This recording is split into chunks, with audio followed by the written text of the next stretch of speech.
Hello and welcome to this webinar in which I am going to give you an overview of the changes that are happening to the PE Power exam starting 1st of October 2025.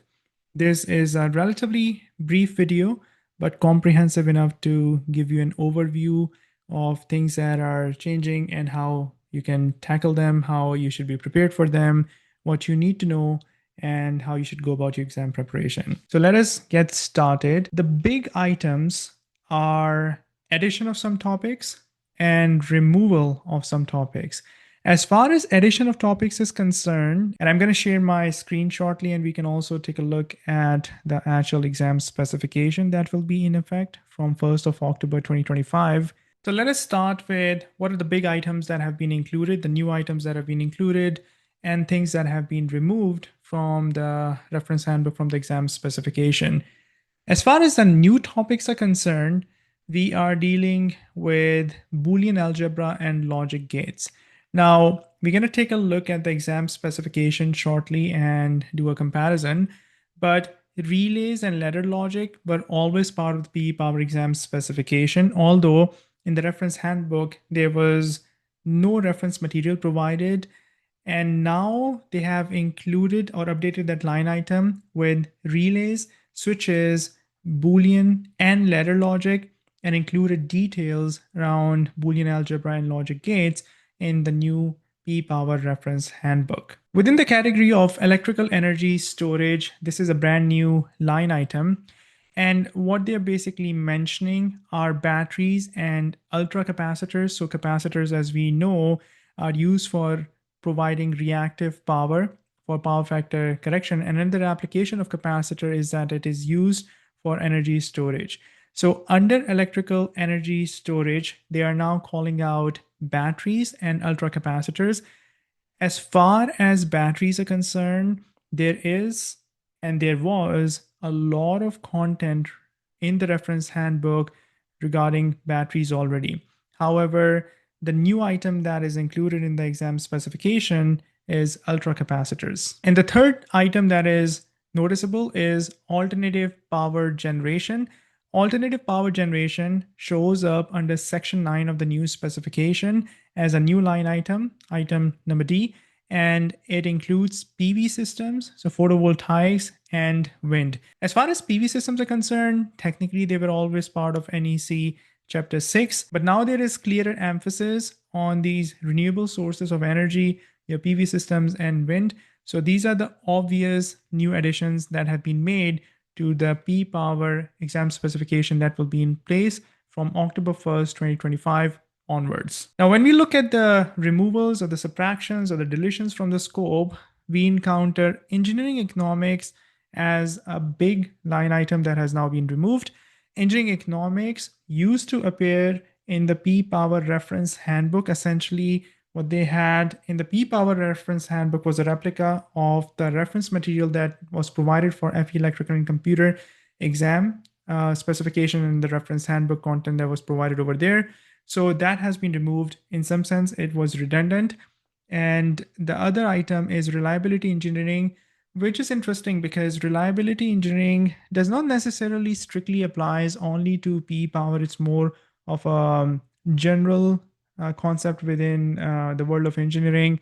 And also, it was not previously part of the FE Electrical and Computer exam specification. So in some ways, it was a unique line item, and reference material was present in the reference handbook, reliability indices, and some of the formulas regarding failure rates and so on. But long story short, reliability engineering is no longer a line item in the new exam specification, and there is no reference material provided in the reference handbook as part of the PE Power exam specification and reference handbook going forward from October 1st, 2025 onwards. So if we take a step back and we take a look at the additions that have been made, the new inclusions that have been made, the scope that has been broadened as far as the new specification is concerned, and the removals that have been made, the deletions and the subtractions that have been made, there are two themes at play over here.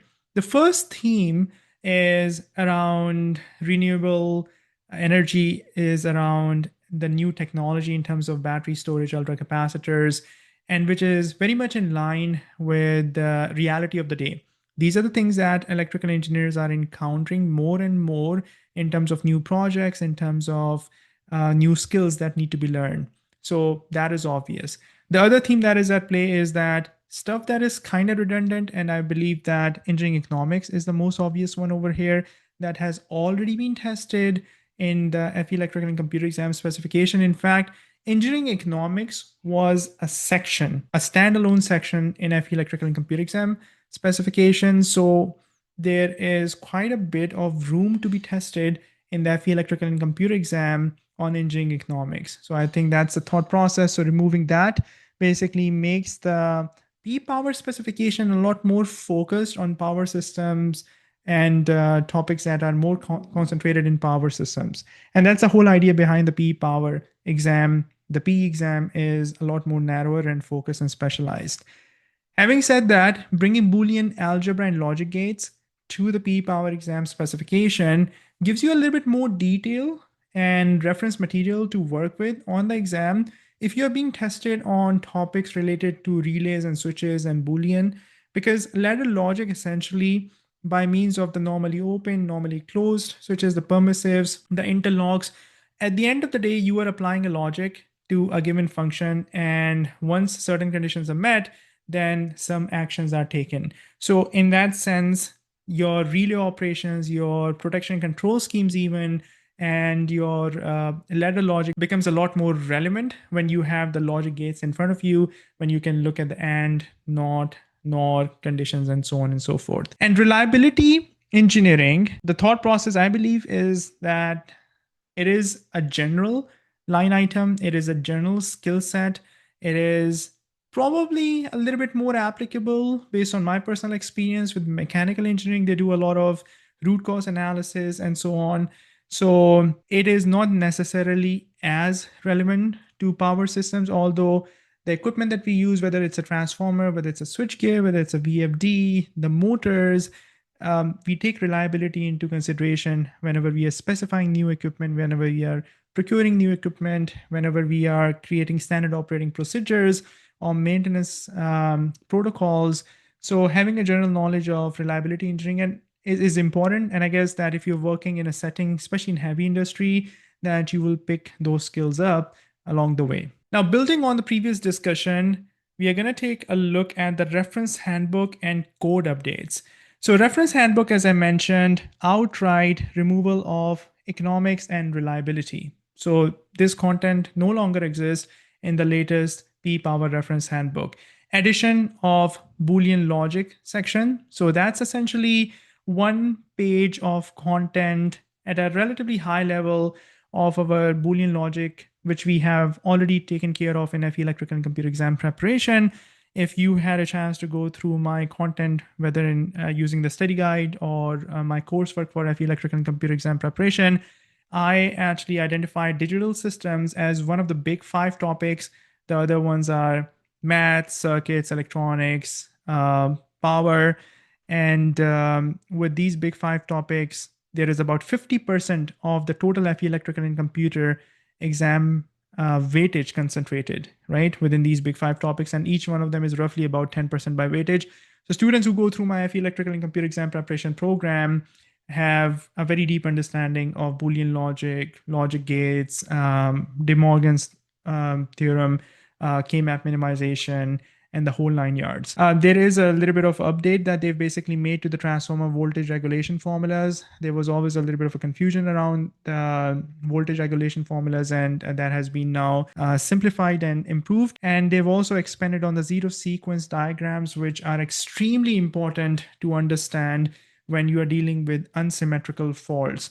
So within my P Power exam preparation program, we had already been taking a lot of deep dives into the sequence diagrams, the zero sequence diagrams, because until and unless you properly understand the sequence diagrams, you're not able to really reverse engineer the equations, the formulas for unsymmetrical faults, and the equations are not explicitly given to you in the reference handbook. So you essentially have to derive them in a stepwise manner in order to deal with an unsymmetrical faults and even with the symmetrical faults. So in that sense, a little bit more clarity and details for candidates who are taking the exam. So nothing major over here, but a little bit of consolidation, a little bit of sharper focus on some of the items, especially with the removal, not necessarily by the addition of the new content, but primarily by the removal of these two relatively noticeable components of the previous PE Power Exam specification. Now, code reference changes,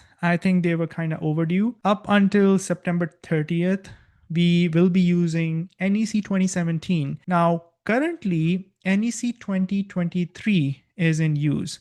So theoretically, they could have jumped from NEC 2017 all the way to 2023, but they've decided to make a stepwise change and they've jumped to NEC 2020. Those of you who work in design engineering, who work in MEP consulting, or even if you're part of owners, engineers, in-house engineering team, and you've been working with codes for some time, you would recognize that every code addition is actually just a marginal change. It is not a quantum leap because the code NFPA is a very old organization, if I'm not mistaken, more than 100 years old. And the code additions are meant primarily to capture two things. One, any type of typos, any type of mistakes or vagueness in certain code rules that is causing confusion to the practitioners, to the professionals, to the electricians, and that has been brought to NFPA's attention multiple times. Then they basically discuss it, and this is a common approach with any code, not just for NFPA or just for NEC. And the committee or the set of professionals who are basically responsible for that particular code section, they discuss it among themselves and make it more clearer, or if there's any outright mistake or typo, addendums and erratas are issued periodically in order to address them. But the new refreshed version of the code and standard basically makes sure that that type of confusion is no longer present. And I'll give you a very quick example of that. The other major reason of code updates, and NEC gets updated every 3 years, like most of the NFPA codes. The other major reason is to capture industry trends, right? And as we just discussed, with the addition of this content to the PE Power Exam specification, your addition of, in the exam specification, line items for electrical energy storage, battery ultracapacitors, your alternative power generation, photovoltaic, and wind, these are industry trends. 15 years ago, the renewable industry was not necessarily as mainstream. There were not as many PV projects on the go, and it was not necessarily one of the major employers of electrical engineers, of power systems engineers. So what NEC does every 3 years is that if there is a trend in the industry that is picking up, they will want to make sure that all the electrical safety requirements, installation requirements, and the code requirements, best practices are captured in the new edition. And I've gone through 2017 to 2020 update. I've gone through 2020 to 23 update. And essentially less than 1%, if you're looking in terms of the number of words or number of code sections that get impacted, less than 1% basically change. Now, let me give you an example of a vagueness, of a confusion that is tackled by NEC 2020. And within my program, I have always been very proactive with all the updates and changes and always try to provide my students a little bit of a look ahead. So in NEC 2017, when we are trying to size the overload protection for motors. Okay, so we have overload protection and overcurrent protection. I'm digressing a little bit, but I think it's important to understand this concept and just to appreciate what are the typical changes and the extent of the changes that are made in the code. So generally speaking, motor protection would have short circuit protection, ground fault, overload protection that is generally provided by a breaker or a fuse. Okay, so that is against the overcurrent. And overcurrent tends to be 2x, 3x, 4x, 5x, maybe up to 10 to 20x of your nominal operating continuous current. Okay, overload protection though, when we're talking about overload protection, you're looking at 110%, 115%, 120%, 130% of your nominal or your continuous. Okay. Now, the interesting thing is that when we look at the requirements in NEC 2017 for motor overload protection, it basically uses a term called nameplate FLC. Okay. Nameplate FLC. Now, this is confusing and in some sense a little bit contradictory, because from the standpoint of NEC, and I don't want to convert this presentation into a crash course on NEC motor calculations, but from the standpoint of NEC, there is a very distinct difference between FLC, which is full load current, and FLA, which is full load amps. Okay, practically all the calculations that we do within the context of NEC, when we're sizing our conductors and our overcurrent protective devices and so on, we have to extract the amperage from the FLC tables that are provided in NEC in 430, Article 430. FLA is basically full load amp, essentially synonymous, essentially identical, but with a fine difference. It is typically coming from the OEM, the original equipment manufacturer, the vendor, okay? And that appears on the nameplate. So when you are trying to size the overload and you're like, okay, 110% of 100 amps. Now, where do I get the amperage? Should I look at the FLC table? Because in 2017, NEC was saying nameplate FLC, so I should pick up the FLC tables, right? In Article 430. But then there is this nameplate, okay, the nameplate business. So that basically is going to maybe take you to FLA, and then you're kind of confused as to how we should approach it. This confusion was very clearly addressed in 2020, because in 2020 it is pretty clear that we have to use the nameplate FLA that is provided by the OEM when we are doing oversizing, and a few other examples, minor changes like that. Okay, so as far as the code reference update is concerned, it was overdue, good move, and now we are a little bit more up to date as far as NEC is concerned. Same deal with NFPA 70E, 30B, 497, and 499. We've actually updated one edition, and now we are closer to the most recent ones. Okay, the one code that is kind of left as it is NESC 2017, although there is a more recent version available, but for all practical purposes, you know, as far as the new exam specification is concerned, they are simply calling out NESC 2017. Now, NESC 2017 is a specialized code, if I can call it, and the reason that it's kind of unique, it's kind of different from what we are seeing over here, is that this is the only IEEE ANSI standard. Okay, NESC is the only standard that is written by IEEE ANSI. Now, when I go through NESC with my students in my PE Power Exam preparation program, I invite them to actually do a side-by-side comparison of IEEE ANSI with the NFPA standards. And there is a very clear difference that you are going to encounter, primarily in the form of how these standards are written. Okay, if you're looking at NFPA 70E, NEC, NFPA 497, 499, 30B, and NEC is actually NFPA 70, the way that the NFPA standards are written at a very high level, this comment is at a very high level, is that they tend to cross-reference a lot. They are not written in our typical textbook style, where a chapter, when you read through it, contains more or less all the details that you need to know for that particular topic, and they're self-contained.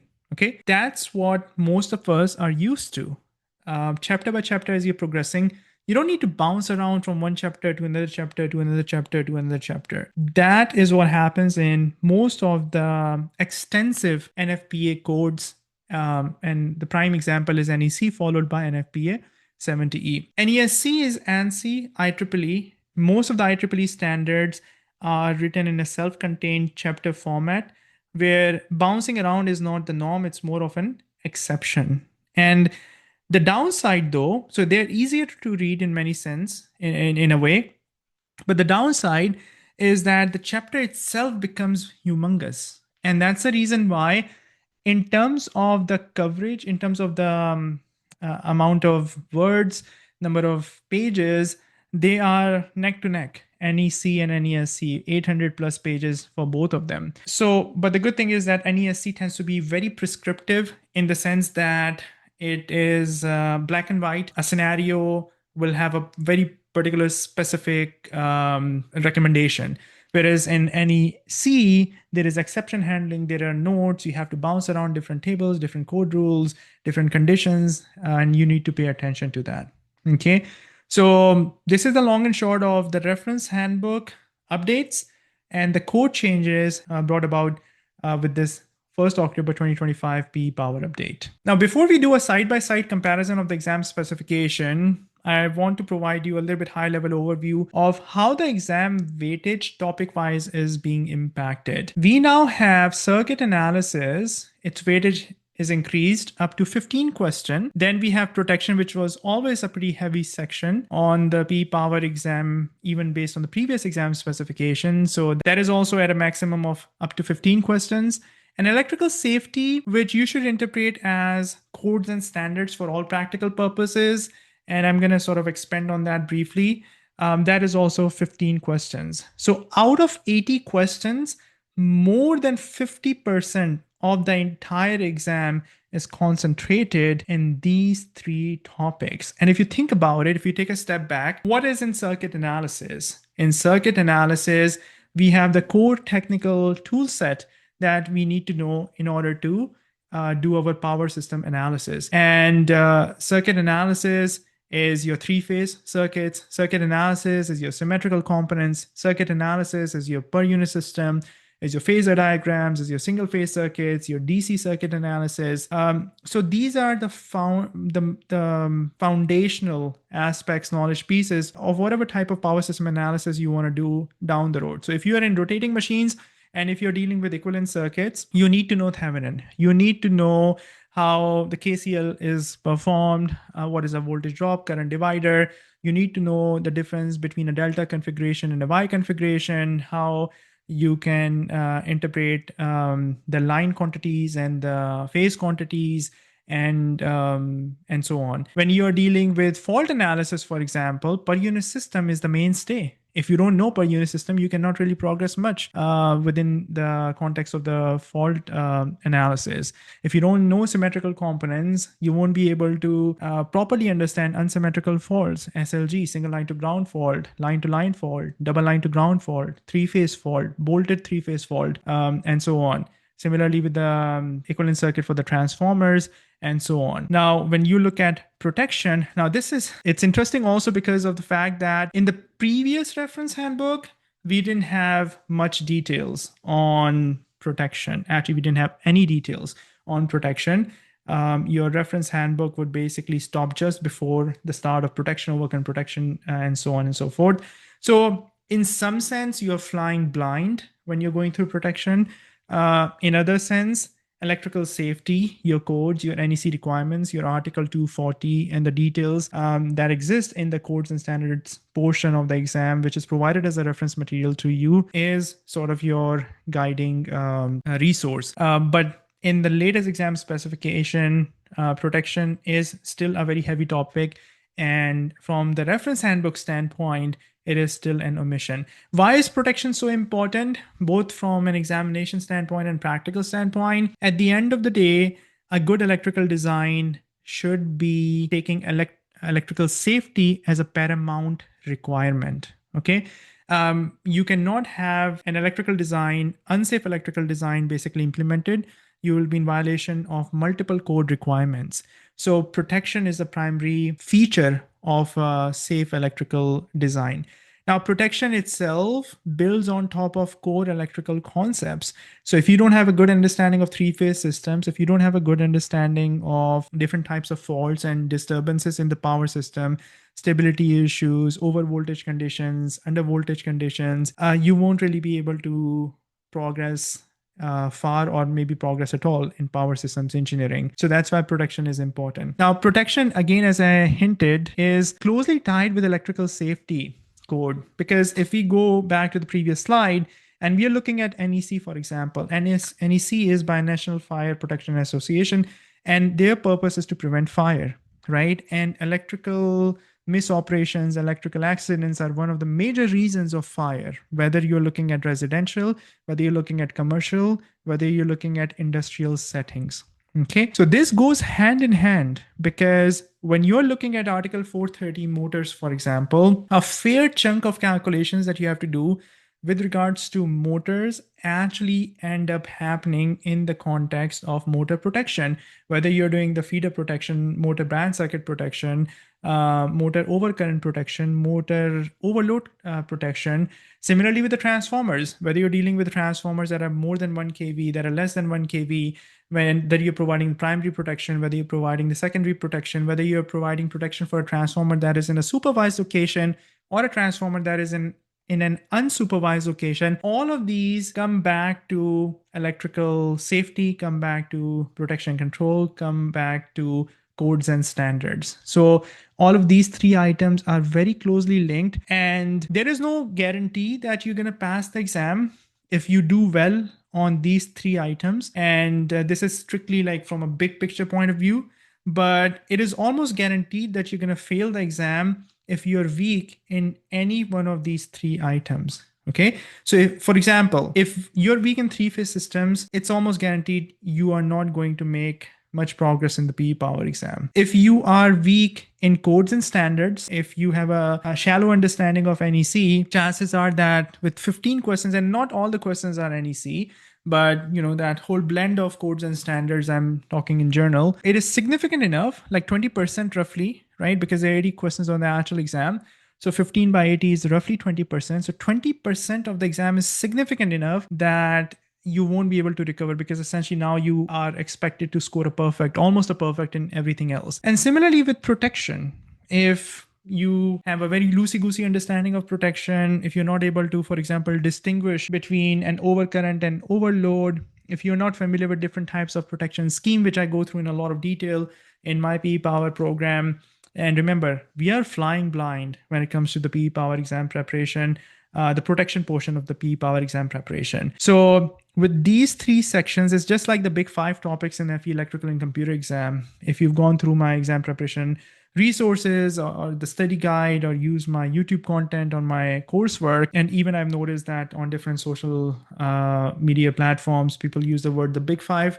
So the big 5, if you are not doing above average in math, circuits, electronics, power, and digital systems, and the more big 5 topics you are struggling in, the higher the likelihood that you're probably not going to pass the exam. It does not mean that just by doing the big 5 topics for FE electrical, you'll be able to get the job done. Similarly, just by doing well in circuit analysis, protection, and codes doesn't mean that you're going to be able to get the job done, but it just means that you have a higher chance of passing. Okay. Now, obviously, with a slight increase in certain categories, it has to sort of balance out. Slight reduction in some of the other categories. So rotating machines has gone from 11 to 8 questions. And when we look at, or we search for transmission line models, at least in the exam specification, there is no detail, no reference to the transmission line models, but we have to be careful with these type of instances. My take, even in FE electrical and as well as in PE Power, has always been this, that anything that is mentioned directly or indirectly, either in the exam specification or in the reference handbook, is fair game, right? Now, TLMs are still in the reference handbook. So although they are not in the exam specification explicitly, they used to be called out explicitly in reference and in the exam specification, that is not the case, but we still need to make sure that we prepare for them. And in my PE Power exam preparation program, I just don't simply explain the formulas. I actually go ahead and derive these equations from scratch for my students to understand these concepts inside out. And as a power systems engineer, you should be looking at the PE Power exam preparation as a final opportunity to really deep dive into the content and really brush up your skills as a power systems engineer. So if it's not in the handbook, it can still show up. And the example is your entire section of protection. If it is not in the specification, but it's in the reference handbook, just like TLM, it can potentially still show up. One of the examples that I can give you from your FE electrical and computer exam preparation assumption is that those of you who are watching this are actually have already taken the FE electrical and computer exam.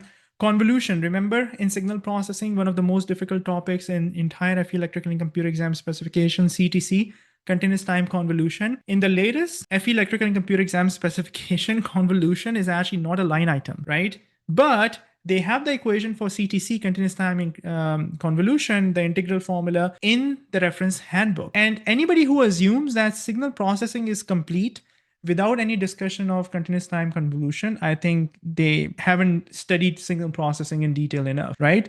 So that's why it's important for us to do a comprehensive review of the specification line items. I even would suggest that cast a wide net, because I tell my students that if something is hinted in the reference handbook or the specification, it is our job to actually go through it in a lot more detail, because then it is technically fair game and you are one step away from your license. You are about to get a PE license, which gives you a lot of privilege, which gives you a lot of authority, a lot of essentially, you are now interacting directly with the public, with the employers, and your design is no longer just an abstraction. It can go ahead and get implemented. So you got to make sure that you are competent and are aware of all the knowledge areas, and you should continue always to improve your learning and your competency and expertise. Now, the question is that if you're taking the exam after 1st of October, are there any major changes that you should be making to your study approach? Is there anything that is significantly changing? The short answer to that question is that the tried and tested method of putting in the time and effort, focusing on the core concepts, learning things using first principle, and always casting wide a net in terms of your preparation, and looking at this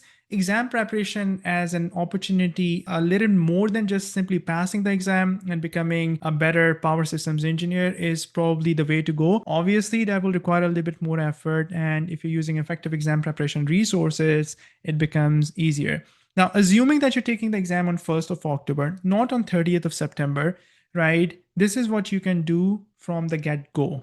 Okay, you can outright skip engineering economics and reliability because they are no longer part of the exam specification or the reference handbook. You will need to review Boolean logic, freshen up your skill set as far as the logic gates are concerned, and basic identities and laws of Boolean algebra are concerned in the context of ladder logic. You also need to brush up your skill set in the context of NEC when it comes to PV systems, and improve your understanding theoretical and do some good quality practice problems around ultracapacitors, battery systems, and wind. Now, battery is an interesting one because battery already was part of the previous exam specification in the reference handbook as well.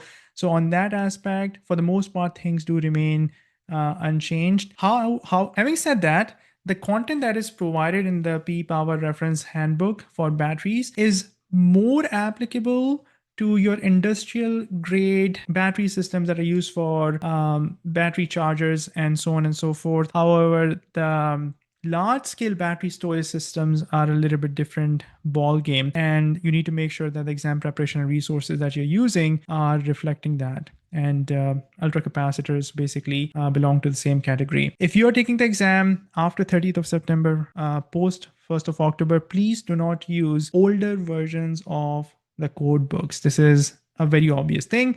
You should be using NEC 2020, similarly the updated NFPA standards. The only thing that you can, as far as the codes and standards are concerned, that remains unchanged is our NESC, which is 2017. But all the other codes, NFPA codes, NFPA 70E, NEC, NFPA 497, 499, 30B have been revised one standard up. And there is slight increased weightage. For the most part, these topics were always heavy, but a slight increased emphasis, or more clearer emphasis, I would say, on circuit analysis, protection, and codes. So obviously, make sure that you are paying due attention. And the example I like to give is that in FE electrical and computer exam preparation, the big 5 topics, yes, math, circuits, electronics, power, and digital systems carry higher weight. So you're almost guaranteed to fail the exam by not paying attention to them. And you improve your chances of passing the exam, but you're not guaranteed to pass the exam just by studying those 5 topics. So take a similar approach. And there are some core concepts that are a little bit abstract, a little bit difficult. Some students may be tempted to take a little bit of a shortcut approach towards transformer sequence components, connection diagrams, towards protection, because you're flying blind in protection and there is not much reference material to deal with in the reference handbook. In fact, no reference material, at least in the PE Power Reference Handbook, codes and standards. Yes, you can find details in Article 240 and so on for NEC. And protection details are kind of scattered throughout the NEC for different types of equipments. Fault calculations, you can take a shortcut approach to this and just rely on MVA method, but guess what? MVA method is only applicable when we have a three-phase symmetrical fault. Can you apply MVA method for SLG? Can you apply MVA method for LL? Can you apply MVA method for DLG? No, you cannot. So that's why understanding these concepts from the ground up is very important. Okay, so we need to make sure that we are paying due attention to all of these concepts. And NEC navigation is also a big component. That half of the battle when it comes to NEC is really around navigating NEC.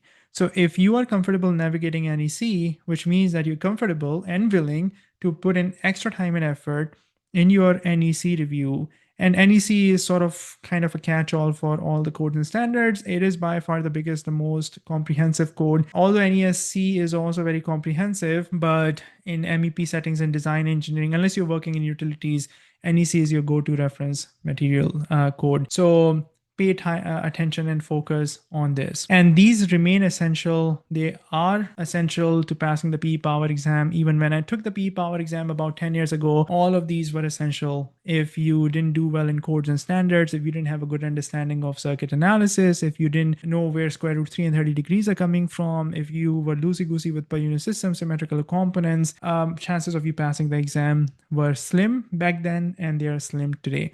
So understand the core concepts using first principle approach, and you should be fine. I'll just take a couple of minutes to do a quick review of the two specifications side by side. So the one that is currently in effect until September 30th, 2025 is on your screen, and it has 4 sections: general power engineering, circuits, rotating machines and electric power devices, and transmission and distribution, which includes power system analysis and protection. Now, if you look at these sections, not as sections, but pay attention to the subsections. There are a total of 9 subsections. The first one being measurement instrumentation, and the last one being protection. Okay, and obviously the codes and standards we have are outdated. 2017 we are using for NEC, we are using 2018 for NFPA 70E, and so on, the other NFPA standards. The one thing that is not changing is our NESC 2017. Okay, so now if we look at these 9 subsections, okay, and try and find them in the new exam specification, then what we find is that we actually have them right here. So our new section, standalone section, which used to be a subsection previously, is measurement and instrumentation, right? 3 line items: instrument transformers, insulation testing, and ground resistance testing. Then we have applications over here, which is now general applications. So under applications, we used to have reliability. We used to have engineering economics. That is no longer the case. Reliability and engineering economics have been removed. Energy management and demand calculations are merged under one category. And to be honest, in my program, I always used to sort of, during live sessions, I would always make sure that I would tackle them in one go. Then we have electrical safety. Now, the whole point of the codes and standards, the previous editions, the current editions, the ones that are going to be used for October 1st, 2025 onwards, if you just eyeball this, you're going to see that safety appears in all of these codes, right? National Electrical Safety Code, right? You have NFPA 70E, which is standard for electrical safety in workplace, right? Recommended practices for hazardous classified locations, right? This is a safety codes and standard, right? This is recommended practice for locations for electrical installations in chemical process area dealing with dust. This is an NFPA 497. I go through in a lot of detail in the program. And then our good old National Electrical Code is all about electrical safety. So this is essentially a repackaging for the most part of electrical safety and wiring methods and installation. Now, wiring methods and installation, you can be like, okay, chapter 3 of NEC is being tested, nothing else. But I wouldn't take this approach, because wiring methods and installation, well, maybe wiring methods and installation not only for just simple conductors, but in the context of motors, Article 430 comes into play. Transformers, Article 450 comes into play. PV systems, so on and so forth, okay? NEC Chapter 5 deals with hazardous locations. NFPA 497, 499, 30B deals with hazardous locations. Then you have special occupancies and systems, which are captured in chapter number 6 for your NEC. And similarly in NESC, we have special occupancy, special conditions, shocks and burns. This can probably be directly attributed to our NFPA 70E, right? So if you look at section number 3 of the new specification, that basically looks very similar to our 1C of our general power engineering, which is codes and standards. Okay.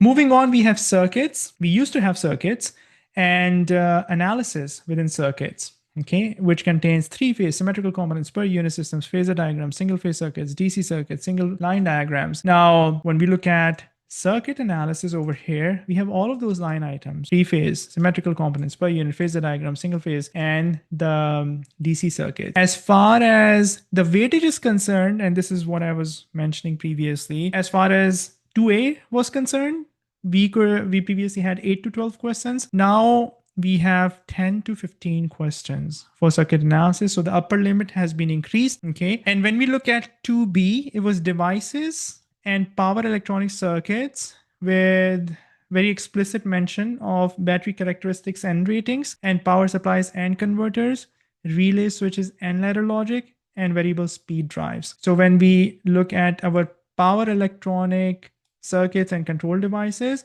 we have a line item that calls out power electronics.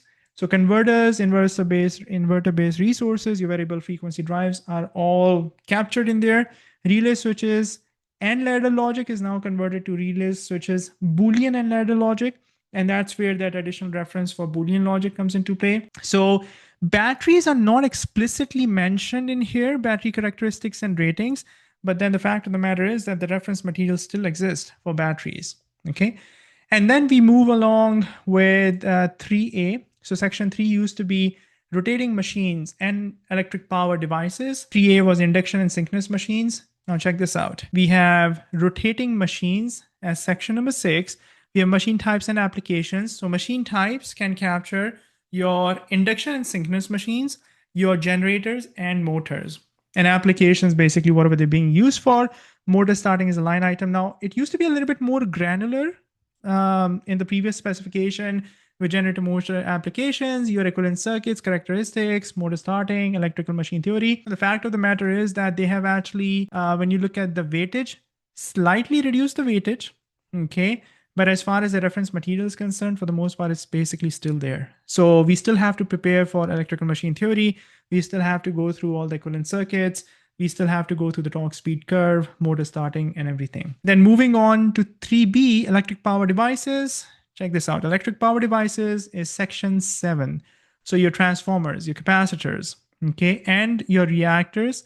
So transformers, capacitors. If you look at NEC, transformers and reactors are always kind of mentioned side by side. So reactor is nothing but your inductor with some high voltage applications. There are a handful of applications, grounding applications, current limiting applications, your load reactors, line reactors, and so on and so forth.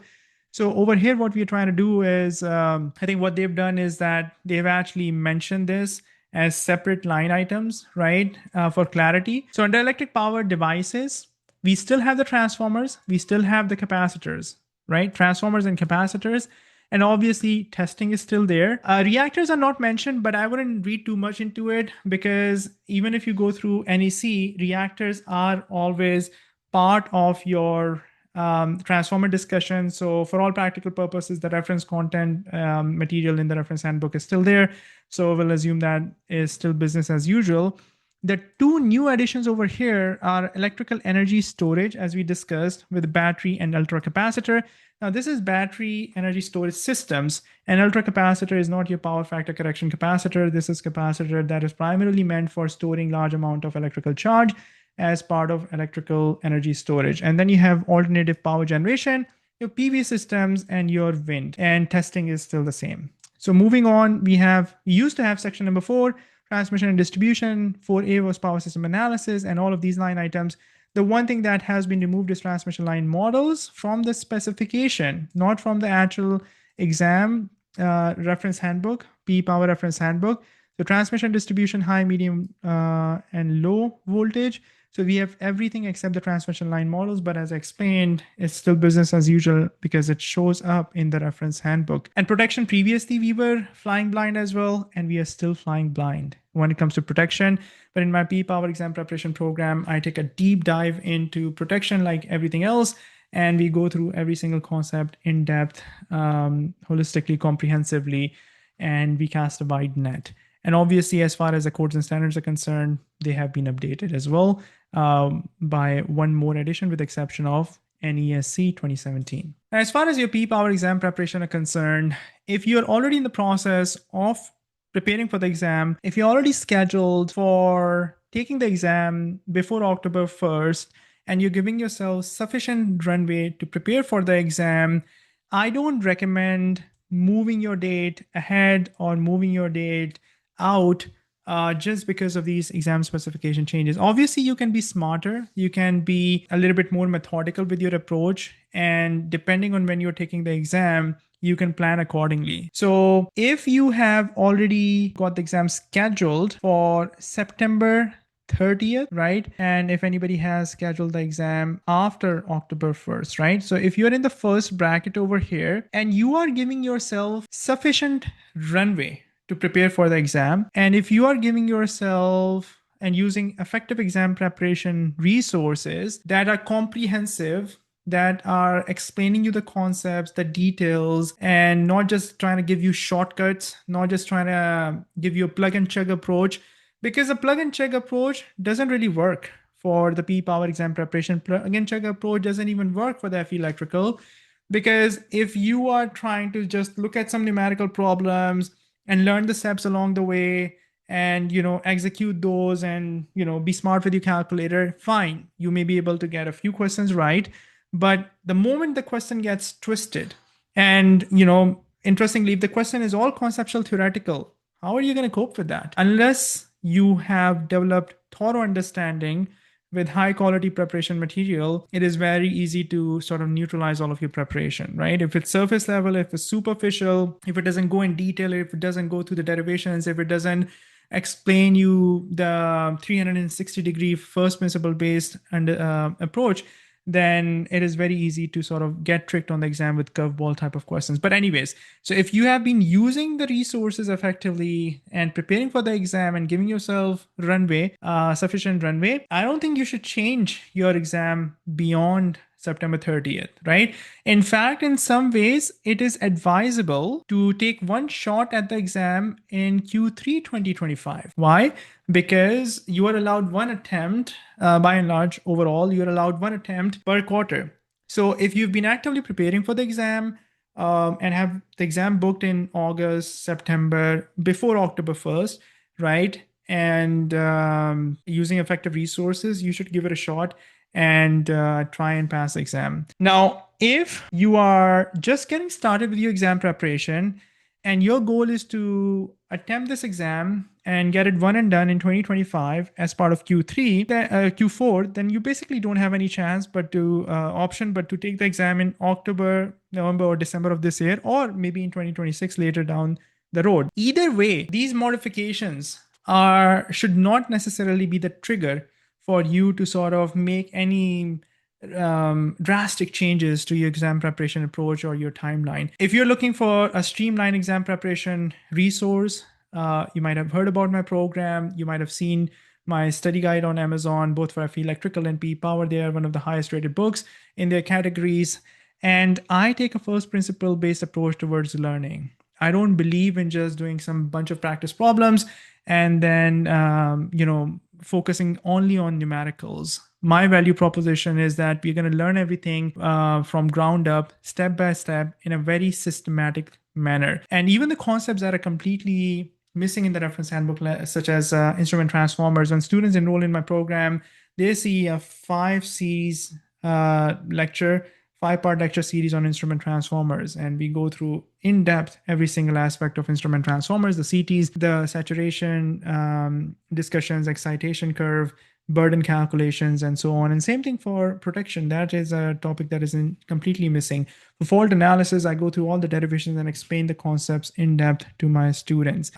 So if you're looking for a streamlined exam preparation resource, please check out my program at www.studyforfe.com, and I'm sure that you'll find them. And if you're already familiar with my FE Electrical and Computer Exam Preparation program and were part of my FE Electrical prep course, then you're going to find the P Power Exam Preparation Program even more helpful. I hope you enjoyed this session and found value. And if you have any questions, feel free to reach out and contact me. And I wish you best of luck with your P Power exam preparation. Thank you.